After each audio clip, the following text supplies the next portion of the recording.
할렐루야. 예, 오늘 요한계시록 특강 첫 시간입니다. 책을 받았으면 제일 먼저 할 일이 뭐죠? 표지를 봐야죠. 표지에 뭐가 있어요? 제목, 요한계시록 강해. 그 다음에는요, 자기 이름을 써야죠. 예, 자기 이름을 써야. 열심히 필기해놨는데 남의 손으로 가 있으면 억울하겠죠? 자기 이름을 쓰시고요.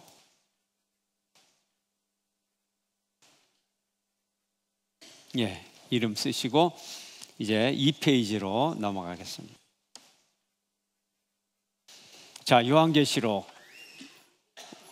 오늘은 일단 배경을 한번 보겠어요. 자, 계시록은 묵시문학이라는 큰 테두리 속에 있어요. 묵시문학이다. 그러면 당시 배경, 당시의 환경은 어떨까요? 교회는 심한 무기력증과 의구심의 침체에 빠져 있었다. 무슨 의구심인가요? 예수님이 뭐라 그랬어요? 내가 한참 있다 오리라 그랬어요? 내가 곧 오리라 그랬어요? 곧 오리라 그랬는데 예수님이 십자가에 달리신 그 해가 대략 연도로 몇 년쯤 될까요? 예수님이 몇 세에 돌아가셨어요? 33년. 그러면요, 예수님이 태어나신 그날이 기준이잖아요. 기원전과 기원 후. 그럼 몇 년? 33년, AD 33년. 그런데 우리는 이 정확한 달력하고는 약간 차이가 난다 그래요. 예수님이 BC 4년에 태어나셨다 그래요. 실제로는. 그러니까 어쨌든 예수님 돌아가셨을 때가 30년, AD 30년에 돌아가셨는데 지금 몇 년도냐 하면 지금 그 요한이 지금 요한계시록을 쓸 때는 한 95년, 96년 때예요. 그러니까 예수님 돌아가신 지 66년이 지났어요. 66년. 65년, 뭐 한 70년 지났죠. 예수님이 곧 오리라 그랬는데 70년이면 뭐예요? 아니, 할아버지 돌아가시고 아들 죽고 이제 손자까지 죽으려 그러는데 그때까지 안 오시는 거예요. 그러니까 뭐겠어요? 기다리다 지쳐서, 울다 지쳐서. 이쯤 되면 불후의 명곡 시간이 되는 거죠. 아직도 뭘 모르시는 분은 토요일 6시 5분. 자, 의구심. 주님이 진짜 오실까? 진짜 오실까? 그래서 설명이 나와 있어요. 사도들은 거의 소천했으면 사도들의 나이가 예수님 나이하고 비슷해요. 다 비슷해요. 한두 살 막 차이 나고 예수님 나이하고 비슷하니까 뭐 어쨌든 사도들의 나이도 90몇 세가 됐겠죠. 그때 평균 연령이 몇 살이겠어요? 사도 바울도 예수님하고 나이가 비슷해요. 사도 바울이 68세에 돌아가셨거든요. 베드로 사도도 68세 정도. 그러고 나서도 한 30년이 더 흘렀으니까 사도들은 거의 소천했고, 그리고 요한만 살아있는 거예요. 또 그들이 강조하던 주님의 재림은 이루어지지 않고 있었어요. 그리고 그 지긋지긋한 로마 제국의 박해 점차 더 거세지기 시작하고 점점 더 거세지는 거예요. 그러니까 너무너무 지쳤어요. 믿음이 지쳤어요. 그래서 성도들은 어떻게? 회의감과 무력감, 그 다음에 위기감, 패배의식. 그래서 뭐가 속출하게 돼요? 배교자가 속출하게 됐어요.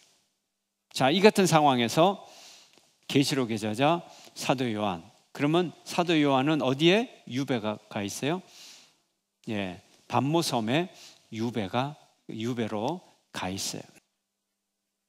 그래서 1장 9절에 요한이 뭐라 그래요? 나 요한은 너희의 형제요 예수의 환난과 나라와 참음에 동참하는 자다. 이렇게 자기를 소개하고 있어요. 예수의 환난, 예수님이 얼마나 고난 받으셨어요? 또 예수님의 나라, 또 그의 참음, 인내. 뭘 참아요? 고난을 참는 거죠. 그래서 그럼 고난을 참는 이 교회를 향하여서 하나님의 마음이 어떨까요? 내가 너희와 함께 하리라. 잘 참아라. 내가 너를 도와주리라. 이게 하나님의 마음이잖아요. 그러니까 이렇게 여러 위기에 처한 교회에 힘과 비전 그리고 경계를 주기 위해서 배교하지 말아라. 그래서 경계를 주기 위해서 하나님께서 주신 책이죠. 자, 그 다음에 성경의 명칭은요, 정해진 것이 아니에요. 구약 성경을 예를 들면 정해지지 않았어요. 첫 단어가 그 성경의 이 책 제목이 됐어요. 예. 그래서 뭐 광야에 있을 때 뭐 이렇게 하면은 민수기가 광야에 있을 때 이스라엘이 이렇게 시작되니까 그 첫 단어 광야에 있을 때 이스라엘 사람들은 그렇게 붙였어요. 우리 찬송가 가사하고 비슷해요. 예. 찬송가 가사하고 찬송가 제목 어떻게 지어요? 첫 가사. 예. 주의 곁에 있을 때 마음이 그러면 제목이 뭐예요? 주의 곁에 있을 때. 예. 원래 성경의 이름은 그렇게 지었어요. 그래서 요한계시록도 딱이 이 책 이름이 있는 건 아닌데 첫 단어가 어떻게 시작이 되느냐 하면은 아포칼립시스다. 이렇게 시작을 해요. 영어의 명칭, 예, Revelation of 뭐 John 뭐 이런 식으로 영어로 시작이 되겠죠. 그러면 첫 단어가 계시 이렇게 되니까 원어로 아포칼립시스. 첫 단어가 그래요. 그래서 첫 단어 이 책 이름은 아포칼립시스다. 여기서 영어로 하면 계시다. 또 아포칼립시스라는 이 단어를 요 발음을 읽으면 그대로 여기 밑에 거하고 똑같아요. 이게 뭐 그럴듯하죠, 그죠? 요 단어 그럴듯하게 보이지 않아요? 예, 요거 읽으면 그래도 좀 그럴듯한 사람이 되는 겁니다. 요게 이제 그리스어기 때문에 음차로 그대로 옮기면 요렇게 바꿀 수가 있어요. 그대로 바꿀 수 있어요. 그래서 묵시록이다. 묵시록의 뜻은 뭐냐? 비밀을 드러내는 책, 가린 것을 드러내는 책이다. 그러니까 여러분 이제 우리가 영국 무대에 가면 커튼이 쫙 내려져 있어요. 커튼이 딱 내려져 있고, 근데 커튼이 그냥 올라가는 거 아니에요. 오페라 무대 커튼이 그냥 안 올라가요. 커튼 올라갈 때 시간이 걸려요. 사람들의 이 기대치를 높이기 위해서 저 막이 언제 올라가나 그러는데 막이 쉽게 올라가는 거 아니에요. 막을 이게 올라가려면 그래서 전주곡이라는 게 필요한 게 전주곡. 예. 전주곡이 막 올라가기 전에 해서 전주곡이 되는 거예요. 예. 그래서 뭐 세빌리아의 이발사 그러면 전주곡이 제일 유명하잖아요. 그 뒤에 아리아도 유명한 게 많지만 세빌리아 이발사의 오케스트라 전주곡 이게 진짜 명곡이잖아요. 길어요, 길어. 예. 제가 시간은 조사도 안 해봤지만은 최소한 얼마나 돼요? 음악 하시는 분 있어요? 몇 분이나 돼요? 그거 꽤 길잖아요. 거의 한 10분 안 돼요? 거의 10분, 7분은 넘어요. 거의 10분 될걸요? 오페라 전주곡 그렇게 긴 거 처음 봤어요. 근데 너무 재밌잖아요. 예, 너무 재밌잖아요. 그래서 뜸을 한참 들이고 쫙 올라가는 거예요. 그러고서 쫙 올라가면 뭐가 보여요? 뒤에 무대의 배경이 짜자잔짠 하고 쫙 나타나요. 이게 막이 쫙 올라가면서 쉽게 막이 올라가는 게 아니라 궁금하고 마지막 날 될 일이 뭐지 하는데 한참 기다렸다가 그때 짜자잔짠 하고 막이 쫙 올라가면 무대 속의 배경이 기대했던 만큼 쫙 보이면 와, 이해하시죠? 요런 거예요. 요런 거. 이게 이 계시란 뜻이에요. 비밀을 드러내는 책, 가린 것을 드러내는 책. 근데 왜 비밀일까요? 그 당시에 박해가 심하니까 예수 믿는 게 비밀일까요? 공개된 사실일까요? 예수 믿는 거 비밀로 해야죠. 카타콤베 가보셨어요? 지하에 미로로 막 10km, 20km씩 굴이 있고 거기에 무덤도 있고 그 안에 광장도 있고 살림집도 있고 집회실도 있고 다 있어요. 땅 속에. 그러면 예수 믿는 게 어떤 사실? 비밀인가요? 공개된 내용인가요? 비밀. 믿음 자체가 비밀이에요. 그래서 그 비밀스러운 것을, 특별히 미래에 되어질 일들, 사실일까요? 거짓말일까요? 아니, 비밀일까요? 알려진 걸까요? 비밀이죠. 미래 될 일, 더군다나 비밀이에요. 그 가려진 것을 드러내서 알려주는 책이다. 계시록이 참 멋있는 책이죠, 그죠? 비밀스러운 믿음의 진리, 또 비밀스러운 미래에 되어질 일들, 이것을 우리에게 보여주는 거예요. 그러나 미래라고 하는 것, 이것이 반드시 시간적인 미래가 아니고 당시에 또 오늘날의 현재에 되어지는 시간과 공간을 초월하는 그런 의미에서 이 미래에 가린 것들을 드러내는 책이다, 이렇게 되어 있어요. 요거 단어가 요 이밸류에이션, 갑자기 여기 왜 등장했는지, 요거 레벨레이션입니다. 요거 이밸류에이션이 아니고 예수의 뭐 가치 평가 이거 아니고 리벨레이션, 예수의 계시, 이렇게 되어 있는 거예요. 자, 그러면 요한 계시록, 그 요한이라는 단어가 들어갔잖아요. 자, 그래서 첫 단어가 책 이름이 됐는데 이제 책 이름이 자꾸 변하기 시작해요. 그 주제에 따라서. 그래서 요한계시록이라는 명칭은 2세기경부터 책 이름이 이제 불려지기 시작했고, 처음에는 어떤 게 정경이냐, 여러 가지 책이 있어요. 별의별 책이 다 있어요. 그래서 너무 혼란스러워서 397년에 카르타고 3차 회의에 뭐를 성경으로 정할 거냐, 권위 있는 책만, 하도 책이 많아서 이상한 책도 등장하고 정경 회의를 엽니다. 그래서 397년에 요한계시록을 성경으로 우리가 인정하자. 그래서 이제 요한계시록이 정경으로, 성경으로 인정되게 됐어요. 그래서 그때 이제 본서의 명칭이 요한계시록인데, 이제 요한을 통한 계시, 요한에게 내려진 계시. 그러나 계시의 주체는 누구냐? 예수 그리스도의 계시록이죠. 원래 내용은 예수의 계시죠.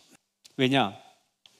첫 단어가 아포칼립시스인데 그 뒤에 따라오는 단어가 예수 그리스도, 이거는 오브 지저스 크라이스트, 이런 의미를 갖고 있어요. 여기 이게 어쨌든 그래서 예수 그리스도의 계시다, 이런 의미를 가지고 있죠. 자, 4세기 이후에 이제 여기에 이 하나가 더 첨가가 돼 있어요. 여기 굳이 이제 따지자면 4세기 이후에 요한의 이름 다음에 신학자라는 이 단어가 첨가가 됐어요. 신학자라는 단어가 첨가가 되어서, 자, 어쨌든 예수 그리스도의 하나님의 고지다, 이렇게도 볼 수 있고요. 하나님의 고지를 전하는 자다. 또 계시란 또 다른 말, 비밀을 드러낸다 그랬잖아요. 비밀을 드러낸다 그랬잖아요. 그래서 숨다란 뜻의 칼립토와 드러남을 뜻하는 아포가 결합이 되어서 아포칼리십스, 그러니까 숨어 있는 것을 드러낸다, 이런 의미를 갖게 되었다. 원어 설명이 이렇게 자세하게 나와 있어요. 이해가 되시죠? 하나님 편에서 비밀로 간직해오던 사물을 드러내 보여주셨다. 드러내 보여주셨다는 의미. 그리스도와 그의 나라가 타락한 인류에게 가려졌다가 반모섬에 유배되었던 요한에게 천사들을 통해서 계시되었다. 그럼 저자가 누구냐? 자, 저스틴도 또 파피아스도 저자를 사도 요한이라고 명백하게 밝힌다. 제롬이라는 사람도 요한이라고 말하고 있다 하는 겁니다. 또 뭐 이런 거 우리는 다 믿으니까 학자들이 이제 이런 걸 찾아낸 거예요. 요한이 저자라고 누가 최초에 말했는가? 그 다음에 누가 말했는가? 그래야 이제 우리가 요한의 계시록이다 이렇게 말할 수 있으니까, 여러분들은 이 학자들을 너무 믿으니까 안 중요하다 이렇게 하지만은, 어쨌든 누군가는 연구를 해야 이것이 진짜 요한이 쓴 거라는 것을 증명을 할 거 아니에요. 그래서 이런 얘기가 있다는 거예요. 자, 요한의 제자는 폴리캅, 이레니우스는 요한이 본 환상이라고 하였고, 이레니우스는 요한의 제자 폴리캅, 폴리캅의 제자가 이레니우스 이렇게 됐다는 거죠. 또 서방교회에서 터툴리안이라는 사람이 있었는데 요한계시록이 요한이 썼다. 요한의 저작서를 요거 붙여야 돼요. 요한 저작서를 말을 했죠. 자, 그리고 그 다음에 성경 요한계시록을 직접 보면 요한계시록 1장 1절, 4절, 9절, 22장, 28절 여기 4번씩이나 요한이 썼다 이렇게 나와 있었어요. 요한이 계시를 받은 곳은 장소가 어딘가요? 반모섬. 자, 반모섬은 에베소와 고린도 중간 바다에 산재한 하나의 조그만한 섬인데 섬의 면적은 40제곱킬로미터. 작은 섬이에요. 근데 여기 채석장이 있었어요. 이 채석장에 가서 뭘 했을까요? 요한이. 채석장은 뭐 하는 데죠? 돌 띄는 곳. 돌 띄는 곳. 대리석을 띄어내는 곳. 그럼 요한이 대리석 띄어서 팔아먹었을까요? 한국에까지 수출했을까요? 아니요. 강제노동 채석장에. 그래서 황무지고 죄인들의 유배 장소였다 하는 거죠. 그래서 유배 생활을 하면서 지금도 가보면 계시의 동굴이 있어서 요한이 계시를 받았다고 하는 동굴을 관광할 수가 있습니다. 자, 그럼 수신자는 누굴까요? 편지니까. 글이라면 누구에게 썼을까요? 에베소, 서머나, 버가모, 두아디라, 사레, 빌라델피아, 라오디게아. 몇 교회일까요? 7교회 맞나요? 뭐 하나 빠진 것 같은데? 맞아요? 나도 모르겠다. 나중에 보이겠죠. 자, 7교회, 소아시아 지방의 7교회. 나중에 지도로 이제 7교회를 다 보겠어요. 많은 교회들이 있었죠. 그러나 이 7교회는 대표적인 교회죠. 대표적인 교회. 그 다음에 그럼 뭐 8개도 되고 10개도 되는데 왜 꼭 7개냐? 7교회는 말 그대로 7교회고 그리고 7이라는 숫자는 완전수다. 그래서 7교회 보내면서 실제로 사실적으로 7교회 보냈지만 의미상으로는 어떤 의미? 모든 교회에게 보낸다. 이런 의미를 담아서 대표교회 7교회로 보냈다 하는 거예요. 그래서 실제 했던 소아시아의 지역교회 그 일을 통해서 모든 교회, 전 세계 교회로 보낸 편지다. 이렇게 우리가 이해할 수 있는 것입니다. 자, 기록 연대. 아까 말씀드렸죠. 다 죽고 이제 95년 이후 몇 년 동안 이제 기록이 됐는데 몇 가지 여러 가지 설이 있어요. 뭐 네로 황제, 뭐 베스파시안, 연대가 다 있어요. 여러분 보시면 네로 황제의 통치 시기 이거 한번 뒤를 보겠어요. 자, 18페이지를 보면 이 가운데 보면 연도가 있어요. 연도 18페이지에 보면 가운데 로마 황제들이 있어요.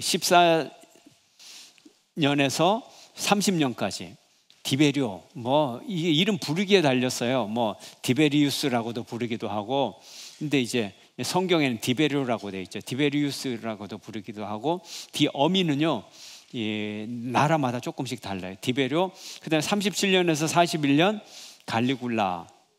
디베리오도 원래는 티베리우스 이렇게 되는 거죠. 그다음에 갈리굴라도 칼리굴라 이렇게도 발음하고 갈리굴라 우리 옛날 발음식으로. 그다음에 47년에서 52년도에 클라우디우스 뭐 이렇게도 얘기하고 그래요.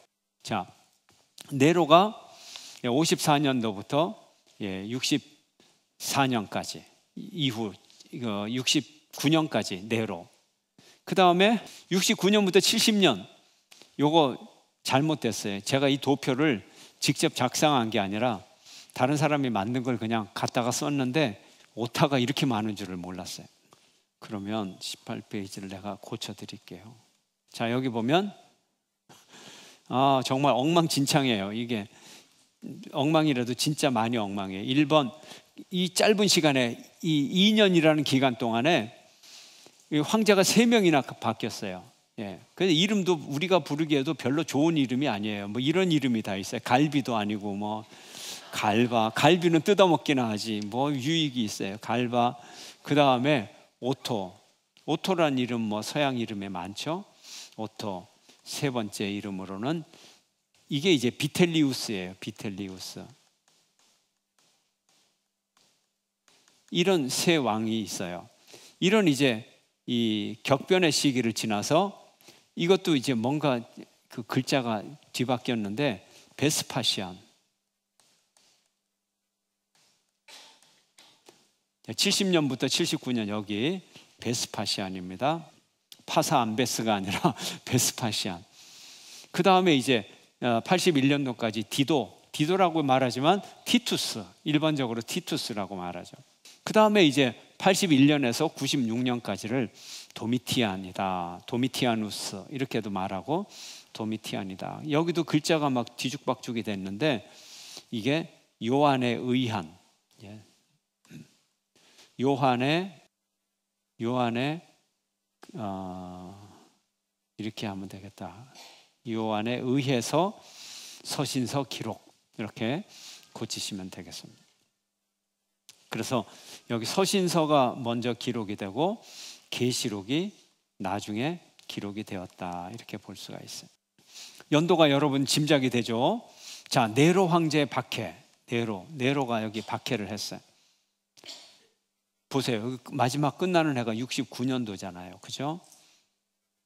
그래서 이 예수님의 나이하고 베드로나 이 사도 바울이나 나이가 다 비슷하다는 거죠. 다 한두 살 차이 나는.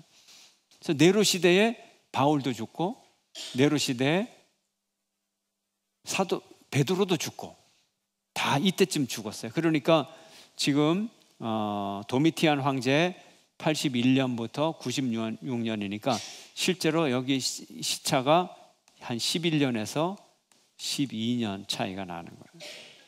자, 이렇게 되겠죠. 11년, 12년 이런 건 쓰지 마세요. 예. 자, 그럼 앞으로 다시 가서 기록 연대가 이렇게 된다는 거죠. 도미티안 박해였다. 이 정도는 이제 학자들은 네로의 박해와 도미티안의 기독교 박해를 비교해서 보니까 본서의 내용에 부합되는 것이 도미티안 박해였다고 주장하고 있다. 그래서 네로와 도미티안 두 시대가 로마 시대의 10차례에 걸친 박해 중에서도 가장 혹독한 박해였다. 그리고 가장 늦게 더 혹독한 최고의 혹독한 박해 도미티아누스의 박해 시기에 계시를 받았다. 그러니 교회들이 얼마나 힘들었겠어요. 그리스도인들이 얼마나 힘들었겠어요. 그래서 이 마지막 때 되어질 일을 보여주을 때 이제 그들의 인내에 힘을 얻어서 참을 수가 있게 되었다는 거죠. 그래서 또 더군다나 더욱이 요한이 반모섬에 유배된 사실은 유배가 도미티안 황제의 형벌 방식이었다는 거예요. 그 시대의 특징적인 형벌 방식이 있어요. 이때는 주로 유배를 많이 시켰다는 거예요. 채석장이나 이런 외딴 섬에 보내서 죽도록 강제 노동을 시키고 죽기를 기다리는 거예요. 자, 그래서 이제 도미티안에 대해서 설명을 합니다. 도미티안이 누구냐? 아까 오타를 수정한 베스파시안의 아들로서 또 그의 형 티투스가 있었죠. 도미티안이 지배하기 바로 전에 티투스 황제가 있었죠. 디도라고 아까 썼죠. 자, 그래서 이 디도의 장기 집권이 81년까지 되어서 실권을 잡지 못하다가 81년에 정식으로 황제에 등극한 도미티안. 자기 도취에 빠져서 로마 백성에게 황제 숭배를 강요했습니다. 황제가 신인데 황제만 섬겨야 되는데 예수를 섬긴다. 비밀이잖아요. 그래서 비밀스럽게 이제 섬기게 되죠. 그래서 자기를 신격화하고 처음으로 도미티안은 자기 자신을 처음으로 신격화했어요. 자, 여러 이야기들. 자, 사형에 처하거나 유배지로 보냈다.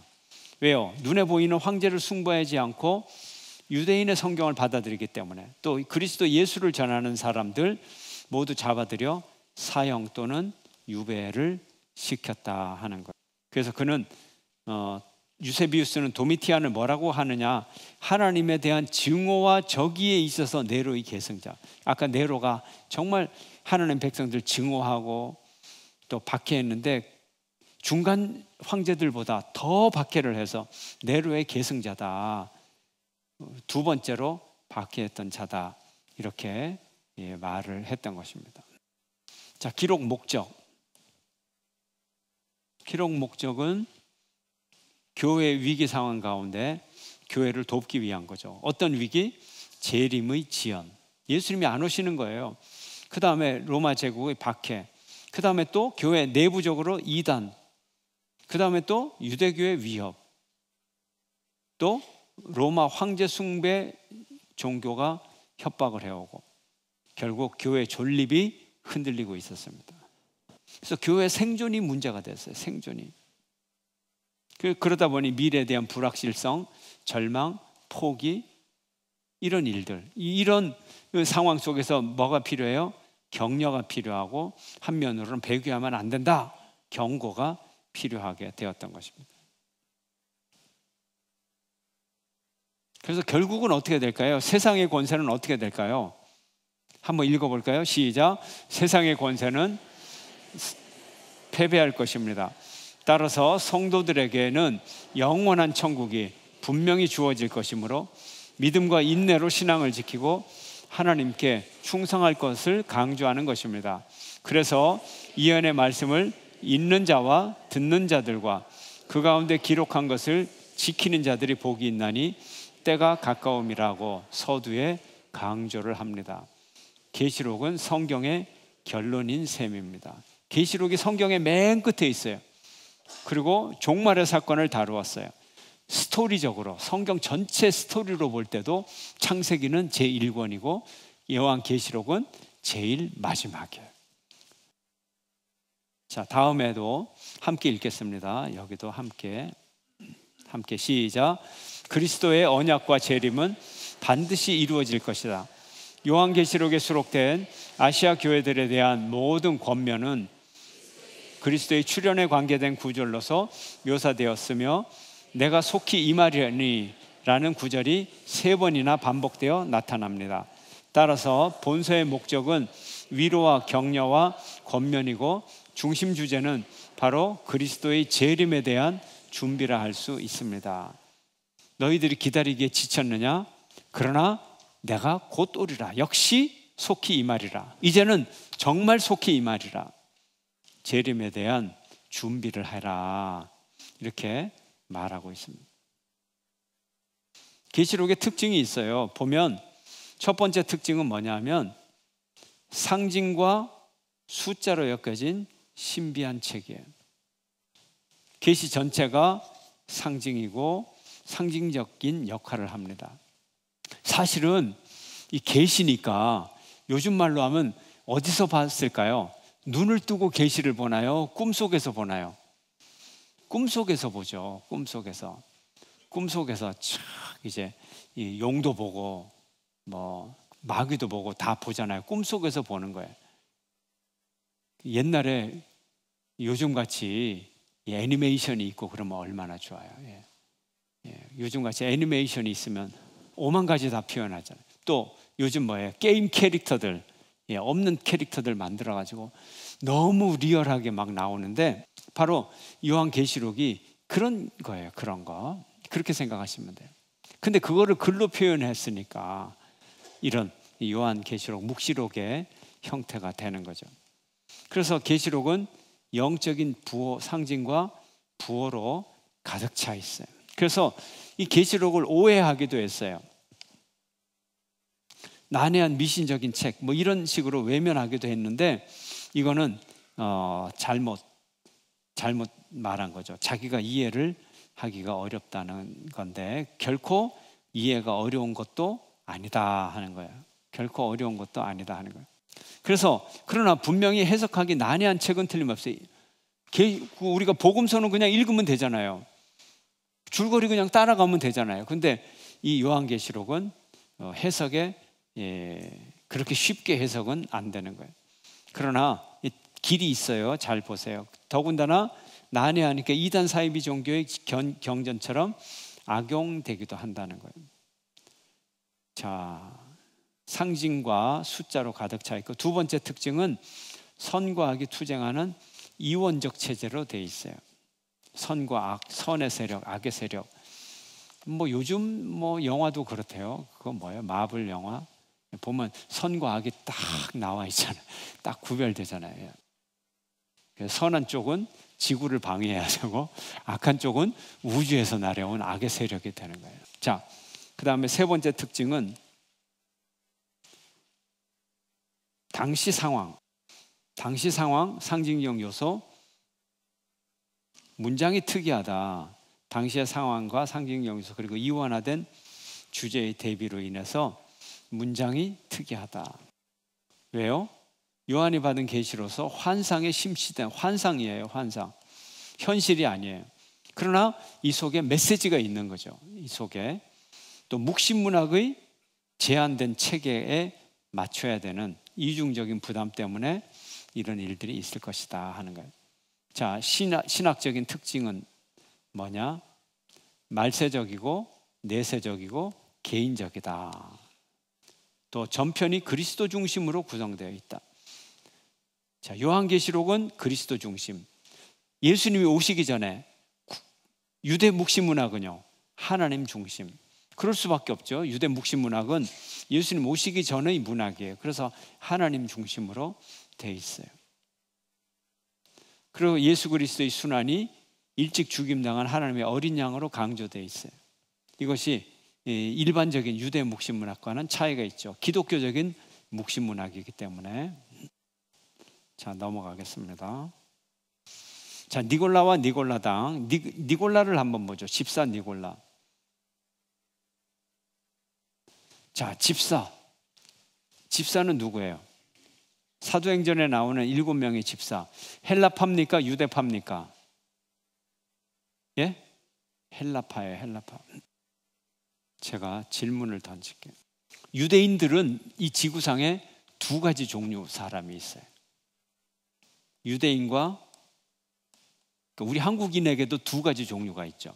한국인과 누구? 한국인 외에 외국인. 예. 그래서 유대인들도 유대인과 누가 있어요? 이방인. 근데 옛날에 유대 시절에 이 팔레스타인 지방에서 유대인 또는 이방인, 그러면 이방인은 누구를 뜻할까요? 누가 주류를 이룰까요? 헬라인.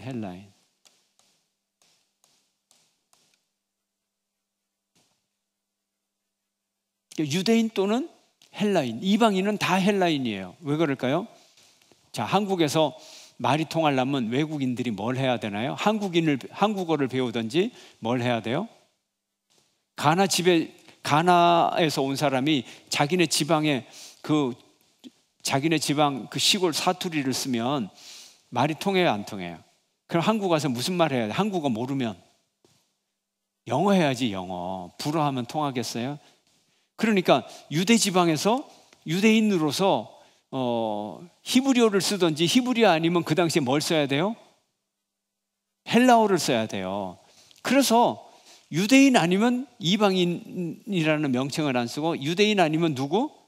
헬라인. 그래서 헬라인이 등장하니까. 원래는 이방인이 종류가 많죠. 근데 히브리어를 쓰든지 아람어를 쓰든지 그 둘 중에 하나를 쓰면 유대인이고, 그 다음에 나머지 사람들은 물론 여러 종족이 있지만 어쨌든 외국인이잖아요. 이방인이잖아요. 그럼 무슨 언어를 써요? 헬라어를 써요. 그래서 뭐라고 이름을 지어요? 헬라인. 그래서 사도 바울이 고린도전서에서 유대인이 있고 또 다른 뭐가 있어요? 헬라인이 있고, 유대인이나 헬라인이나. 그래서 두 개를 합하면 모든 인류가 되는 거죠. 그런데 종교는요, 예수님 오기 전에 무슨 종교? 유대교가 있고, 그 다음에 기독교가 있고, 기타 종교가 있어요. 기타 헬라 종교. 그럼 유대인 중에는 어떤 사람들이 있을까요? 유대교를 믿든지 기독교를 믿든지. 기독교는 누구를 믿는 거예요? 예수를 믿는 거죠. 예수. 자, 헬라인이 있어요. 헬라인. 그럼 자기들 종교, 뭐 에베소에는 에베소 종교가 있고, 로마인은 로마 황제를 숭배하고, 기타 제우스 신도 믿고, 헬라인 중에 기타 아테네 사람들 뭐 별의별 종교 다 믿어요. 기타 믿어요. 근데 헬라인 중에서 기독교를 믿는 사람이 있어요, 없어요? 있어요. 예수 믿는 사람이 있어요. 그래서 자, 그러면 이 기독교인 중에 보니까 어디서 온 사람? 유대교인이면서 예수를 믿는 사람, 헬라인이면서 예수를 믿는 사람. 그래서 유대인이면서 예수를 믿는 사람은 무슨 파라 그래요? 유대파라. 유대파, 기독교인, 그리스도인. 그 다음에 헬라인으로 예수를 믿으면 무슨 파? 헬라파다. 헬라파, 그리스도인. 이렇게 되는 거죠. 그 유대파는 무슨 말을 쓸까요? 히브리 말, 히브리어 또는 아람어. 헬라파는요, 당연히 헬라어 쓰죠. 헬라어. 자, 이 구도를 언어와 인종과 종교와 그들이 쓰는 언어, 요거에 일목정리 이렇게 빨리빨리 구별을 해야지 성경이 읽혀진다는 거예요. 헬라파 기도인이 있고 뭐 그럼 헬라파 기독교인, 헬라파 외국인인데 기독교인, 그리스도인. 아, 그럼 예수를 믿는구나. 유대파 기독교인, 유대인이 유대교를 믿고 유대인들 중에서 예수를 믿는 사람. 근데 교회 안에서는 유대파가 있고 헬라파가 있고, 아, 예루살렘 교회에서 싸운 게 뭐냐? 예루살렘 교회에서 어떻게 싸웠죠? 구제를 막 하는데 나중에 딱 보니까는 그게 히브리어 쓰는 유대파 기독교인들. 그러니까 원래 토박이들만 구제를 해준 거예요. 헬라파는 배고파 죽겠는데 쌀 떨어졌는데 쌀도 안 줘. 근데 유대파들을 보니까는 거기는 막 쌀 2가막씩 줬어. 그 헬라파가 입이 나와야 안 나와요? 입이 나오죠. 왜 그랬을까요? 일부러 안 줬을까요? 그때 사도들이 구제를 했거든요. 사도들은 무슨 언어를 써요? 히브리 언어를 써요. 그래서 같은 히브리 사람들을 잘 알아요. 근데 외국에서 온 헬라파는 헬라어를 쓰니까 외국에서 왔을 거 아니에요. 그러면 알아요, 몰라요? 사도들은 유대인이니까 모르잖아요. 같은 교회에서만 만났지 몰라요. 그럼 그 사람이 가난한지 부자인지 뭐 배가 고픈지 아무것도 몰라요. 그러다 보니까 유대인들만 준 거예요. 일부러 그런 게 아니라. 근데 그럼 어떻게 해요? 그러면 헬라파 도와줄 수 있어도 정보가 없잖아요. 깜깜이잖아요. 깜깜이에요. 그러면 누가 그 사정을 알아요? 헬라에서 온 사람이 알겠죠. 그죠? 외국인들끼리 모이잖아요. 외국인 출신들끼리. 그러면 그 중에서 지도자를 뽑으면 헬라파 사람들을 잘 보살필까요? 안 보살필까요? 잘 보살피죠. 그래서 집사가 하는 일이 뭐예요? 교회에서 구제하고 돕고 하는 건데, 헬라파 사람들이 빠지니까 구제에 자꾸 제외가 되고 억울한 일을 당하니까 7 집사를 누구를 세워요? 헬라파 7 집사를 세우잖아요. 그래서 사도행전에 나오는 집사들은 우선 헬라어를 쓸 줄 아는 완전한 유대인들이었다 하는 거예요. 헬라어를 사용하는 헬라파 출신이었다. 니골라는 안디옥 출신의 개종자였는데, 자, 헬라주의자들은 대체로 2가지 차이점으로 팔레스타인 기독교인과 구별이 된다는 거예요. 외국에서 왔으니까 율법을 다르게 해석하고 다른 성경 해석의 원칙을 가지고 있어요. 그럴 수밖에 없어요. 문화가 다르니까. 덜 엄격한 정결 규례를 지키죠. 당연하죠. 유대인들은 유대 사회 속에 있을 때는 엄격한 이 율법을 지키지만 외국에서 살아가는 사람들 그렇게 엄격하게 지키질 않는 이런 집사 니골라가 있었다. 그래서 하나님을 경외하는 자들이면 모두 구원을 얻게 된다는 생각으로 우주적인 구원을 생각했다. 자, 집사 니골라는 이런 사람이었어요. 그리고 자, 집사 니골라가 금욕주의적이었다. 결혼을 포기하고 깨끗한 삶을 살았다. 그러니까 은근히 율법주의죠, 그죠? 예. 유대인들의 율법주의적인 그 정도는 아니지만 사도 바울은 결혼을 해도 좋고 안 해도 좋다 그랬는데 니골라 당은 결혼하면 안 된다. 예, 이렇게 얘기를 했어요. 금욕주의적인 주장. 근데 니골라 당은 또 뭐냐? 니골라와 니골라 당은 조금은 다르다 하는 거예요. 조금은 다르다는 거예요. 니골라는 좀 정말 이게 잘못됐냐? 예, 그렇게 쉽게 얘기할 수 있는 건 아니지만 니골라 당이라고 할 때는 아주 부정적이다. 아주 부정적이다. 자, 니골라 당 오늘 보면 7교회 중에서 3곳이 니골라 당의 영향을 받았어요. 3곳이 어디냐? 에베소, 버가모, 두아디라.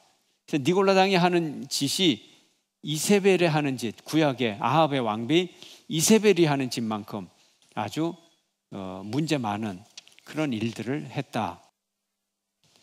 마치 돈을 받고 우상 숭배를 가르치는 발람의 이 잘못을 우상 숭배에 빠지고 이 발람의 죄악의 음행과 발람의 죄악에 빠지게 했다. 이런 얘기예요.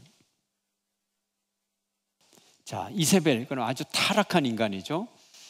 예, 니골라 당이 그랬다 하는 거예요. 자, 그럼 요한의 메시아 사상. 자, 예수님이 여러분들이 이번에 요한계시록을 읽으면서 주목할 점이 뭐냐면 예수님을 어떻게 묘사했는가?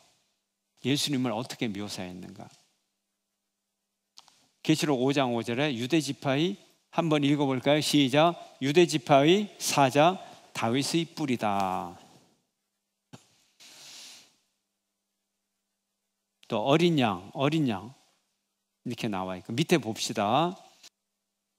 자, 예수라고도 나타나고 그리스도라고도 나타나고 예수 그리스도라고도 나타나고 주 예수 그리스도 이렇게 예수님을 부르는 명칭이 아주 다양해요.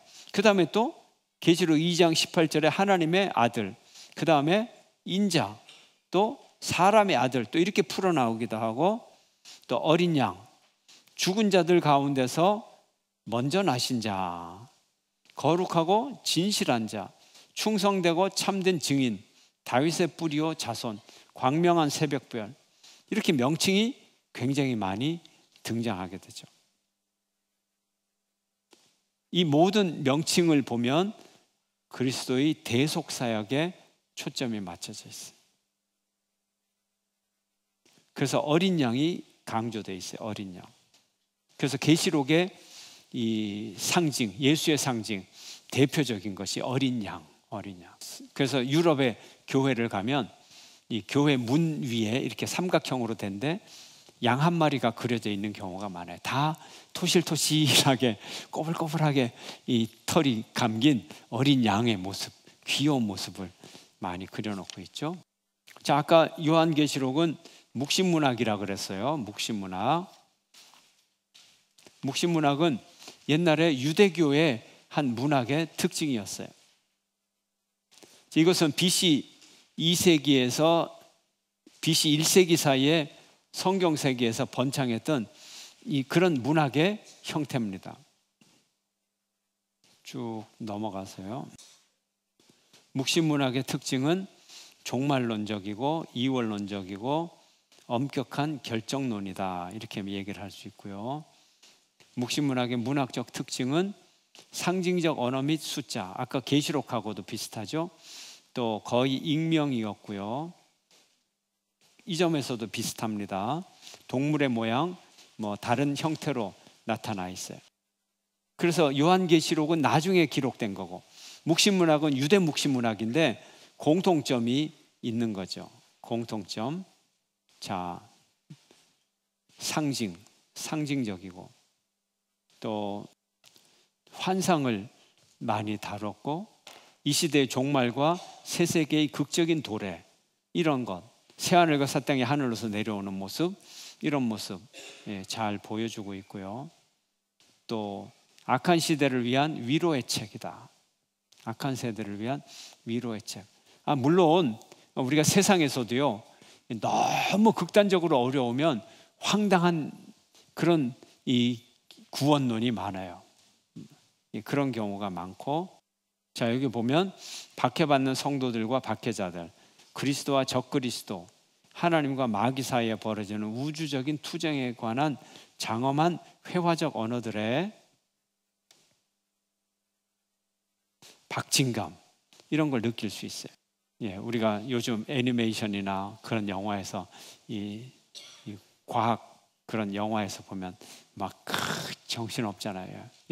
며칠 전에 우연히 채널 넘기다가 킹콩 나왔는데 막 킹콩이 갑자기 팍 나타나가지고 킹콩도 그래도 이 예쁜 여자는 알아볼 줄 알아가지고 여자는 구해주고 막 그러는데 어쨌든 얼마나 박진감 넘칩니까? 뭐 이 파충류 같은 짐승하고 싸우는데 막 정신이 없어요. 막 그래요. 이 성경도 이 묵신문학도 그렇다는 거죠. 그러나 차이점도 있어요. 차이점은 나중에 보시고요.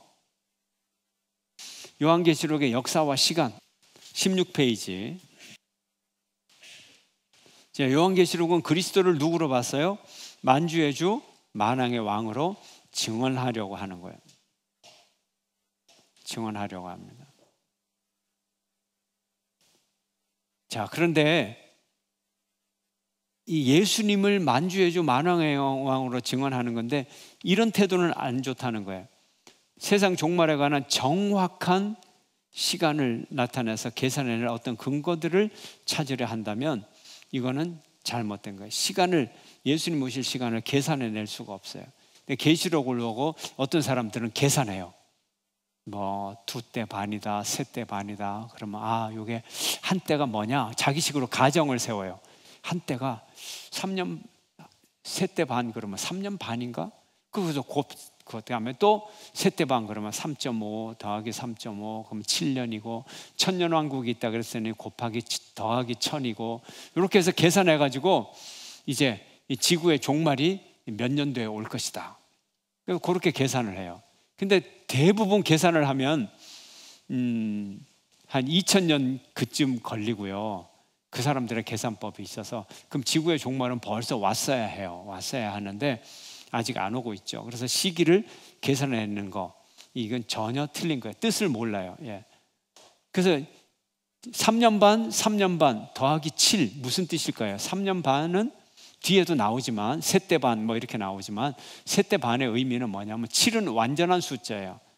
그러나 반이니까 완전해요? 불완전해요?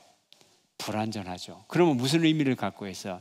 7년 동안 지속되리라 그러면 완전한 숫자니까 아주 오래 이런 의미를 갖고 있어요. 그러나 3.5 그러면 반때 그러면 무슨 의미를 가질까요? 완전하지 않고 불완전하면 언젠가는 끝날, 그러니까 고난이 반때를 지속하리라 이렇게 얘기하면 이 반때라는 뜻은 고난이 오지만 이 고난은 언젠가는 끝날 고난 이런 의미를 갖고 있는 거예요.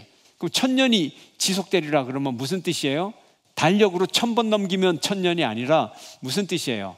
아주 오래, 꽤 오래 이런 의미를 갖고 있어요. 그래서 이렇게 해석하면 아무 문제가 없는데 그걸 더하기 1000 더하기 3.5 더하기 3.5 뭐 해가지고 연도를 정하려고 하면 문제가 된다. 그 다음에 이제 성경에 나오는 이 시간, 이 여러 가지 사건이 있잖아요. 이 사건을 가지고 이제 적용을 하는 거야. 요 사건은 로마 침략이고 요 사건은 그 전에서 그리스가 쳐들어오는 사건이야. 이건 로마가 쳐들어오는 거야. 요거는 뭐야? 요거는 소련하고 미국이 싸우는 거야. 요거는 공산주의 해체를 뜻하는 거야. 뭐 이런 식으로 이렇게 계속 끼워 붙이는 거라. 끼워 붙여가지고 계시록은 역사를 이렇게 해석을 하는 거다. 그러면 그것도 잘못된 거예요. 그리고 또 적용하는데 너무 구체적인 적용들. 그 성경의 뒤에 뭐 666 이마에다 666을 쓰면 이제 마귀의 표다. 그래서 666의 표를 없는 사람은 이제 벌을 받는다. 마귀로부터 벌을 받는다. 그럼 이 666이 뭐냐? 그래가지고 한 20년 전에는 이 666이 바코드라는 거예요. 바코드. 그래가지고 바코드를 없애야 되는 거예요. 이 바코드를 없애면 사탄의 괴계를 이길 수 있는 거예요. 그래서 이 병에 찍힌 이 바코드 칙 하는 거 이게 아주 문제가 돼요. 그 이후로는 또 뭐야? 베리칩을 없애야 된다. 뭐가 맞아요? 맞아요? 틀려요? 666이 바코드다. 맞아요? 틀려요? 그렇게까지만 얘기하면 맞아요. 666이 뭐예요? 악한 세력들이 이 사람들을 통제하는 방법이잖아요. 그러면 바코드로 통제할 수도 있고, 뭐 전자 뭐 여권으로 통제할 수도 있고, 그럼 뭐 뭐든지 통제할 수 있는 도구 중에 하나가 될 수 가능성은 있는 거죠. 그런데 세상에 무수한 잘못된 이 방법들, 뭐 꼭 바코드가 아니라 전자 결제 시스템이나 또 우리 행정부에서 가진 큰 빅데이터라든지 모든 게 악용될 수 있는 건데, 그렇잖아요. 모든 게 666이 될 수 있는 거예요. 그러면 현대 문명 전체가 우리 사람을 통제하고 지배하는 도구가 될 수 있다. 그래서 우리가 뭘 해야 돼요? 개인정보보호법이라든지 이런 걸 해야죠. 이게 이제 건강한 방법이죠. 그런데 이런 큰 틀에 있어서 우리가 해야 될 일들, 또 악한 정부가 이 현대 문명을 가지고 사람을 통제한다. 그러면 그거 전체를 666으로 보고 그런 일은 없도록 그렇게 하는 것이 정상적인 지성을 가진 사람들이죠. 그런데 바코드에 집착을 해가지고 바코드만 없어지면 666이 사라지고 베리칩만 없어지면 666이 사라질 것 같이, 그렇게 특정한 것에 이 집착을 해가지고 하는 건, 이거는 너무 좁은 시각이라는 거죠. 이제 이해가 되셨어요? 예. 예를 들어서 666은 1984년도 소설에 나오는 것처럼 빅브라더가 지배하려고 하는 모든 수단을 얘기하는 거예요. 그 어떤 것도 다 666이 될 수 있는데 굳이 하나에 집착을 해가지고 그것만 사라지면 666이 사라질 것처럼, 그런 거는 완전히 도착이 됐다 하는 거예요. 그래서 우리가 역사의 의미도 계시록에 의해서 우리가 해석은 할 수 있지만, 이 사건은 요거야, 1대1로 딱딱딱딱 대립시켜가지고 이 사건은 이거기 때문에 미래 몇 년도에 뭐가 일어날 거다, 이런 식으로 주장하는 거 잘못됐다는 거죠. 자, 그래서 일곱으로 구성된 연속물들은 동일한 근본 주제에 대한 변종들을 반복적으로 서로 짜놓은 것으로 보아야 할 것이다. 7이 많이 등장하는데, 예를 들어서 7을 어떻게 이해할 거냐, 비슷한 이 카테고리를 모아놓은 거다, 이렇게 우리가 보면 되는 거예요. 그리고 또 우리가 경고해야 될 것은, 요한계시록을 보면 미래의 희망이 현실 세계를 무시하는, 도피하는 그런 광신적 종말 기대와는 분명히 구별된다는 거, 이것도 알아야 됩니다. 불경건한 자들과 악의 세력이 교회에 가하는 고난과 박해, 시련과 곤란을 냉철한 필치로 거듭거듭 지적을 합니다. 온 세상의 통치권은 어둠의 세력에 귀속되는 것이 아니라 오직 만왕의 왕께 귀속되기 때문에 그리스도인들은 종말이 가까웠다는 확신과 보라 내가 만물을 새롭게 하는 약속이 곧 성취되리라는 확신 안에서 위로를 받을 수 있습니다. 자, 오늘 요한계시록의 구조, 제가 1과를 끝내려고 그랬는데 9조까지 하겠어요. 19페이지, 19페이지.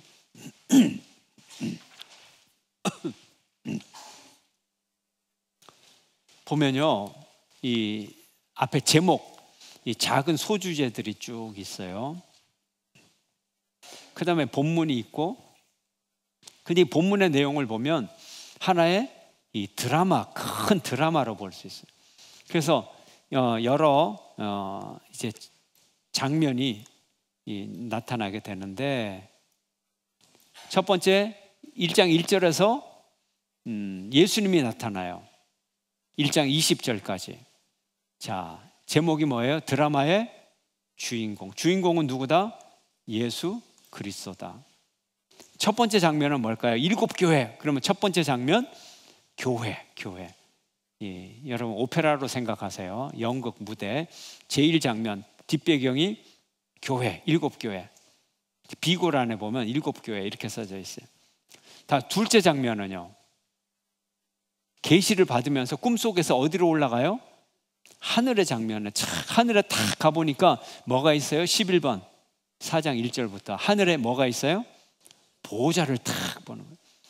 보니까 두루마리와 어린 양이 있고 7인이 탁 있고 입맞은 14만 4천 7번째 인과 금향로. 그래서 하늘 장면.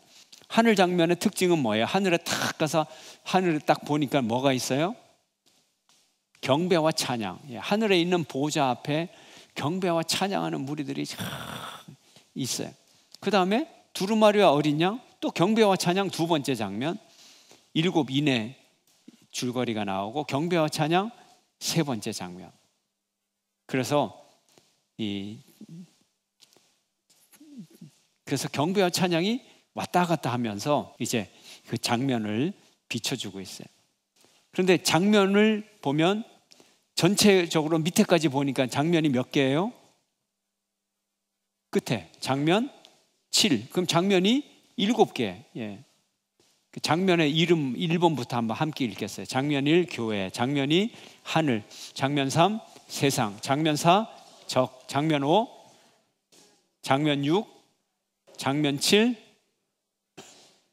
예, 이렇게 돼 있고 경배와 찬양이 1, 2, 3, 4, 5, 6 그다음에 7까지 있고 또 이것이 다 모아져서 완전한 경배와 찬양으로 끝나게 되는 거죠. 자, 이렇게 구성이 돼 있어요. 그래서 하나같이 현실적인 모습이 아니고 비현실적인 모습이에요. 꿈에서 본 거니까, 계시에서. 그래서 이것을 현실적인 모습으로 그대로 번역해서는 안 되고 의미를 우리가 알면 이것의 의미를 알 수 있다 하는 거예요. 그럼 오늘 마치기 전에 이렇게 조금이라도 더 하려고 하는 제 마음을 아시겠어요? 제 마음은 더 하고 싶은데 여러분의 몸은 자꾸 일어나고 싶어집니까? 예, 그러면 하나만 타협, 한 개만 더. 자, 그러면 본문 1장 1절부터 8절. 자, 누구의 계시라 1장 1절 21페이지 여러분 보시면 돼요. 21페이지. 자, 누구의 계시? 예수 그리스도의 계시. 그런데 어떤 일? 반드시 속히 일어날 일들. 누구를 통해? 천사를 누구에게 보냈어요? 요한에게 보내어 알게 했다. 예. 자, 요한은 하나님의 말씀과 예수 그리스도의 증거, 곧 자기가 본 것을 다 증언하였다. 자, 누가 복이 있어요? 3절에 말씀을 읽는 자와 듣는 자와 기록된 것을 지키는 자는 복이 있어요. 그러니까 여러분 읽고 듣고 그 다음에 어떻게 하셔야 돼요? 지키세요. 그러면 뭐가 와요? 복이 있나니. 복 받고 싶으시면 이렇게 해야 돼요. 복만 그냥 공짜로 받는 법은 없어요. 말씀을 읽고 듣고 지킨다. 그러면 이 말씀 대행진에 참여해야 되나요? 안 해야 되나요? 참여해야 돼요. 어떻게? 게으르게 적극적으로 복이 임할지어다. 아멘. 자, 그래서 7 교회에 편지를 했어요. 자, 여기에 예수님에 대한 표시가 있어요. 예수님을 어떻게 표시했어요? 자, 동그라미 1번으로 표현하면 첫 번째, 이제도 계시고 전에도 계셨고 장차 오실 이시며. 자, 보좌 앞에 있는 7 영과 또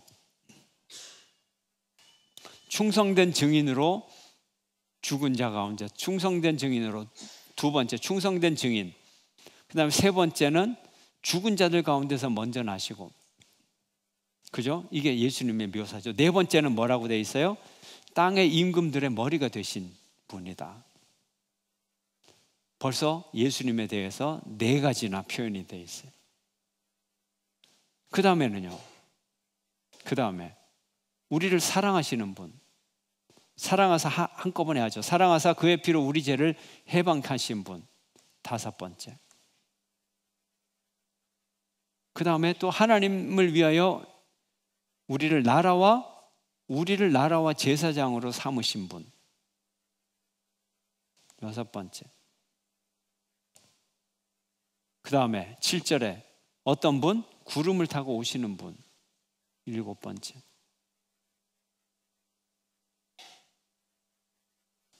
예수님의 모습이 벌써 이렇게 여러 모습으로 나타나.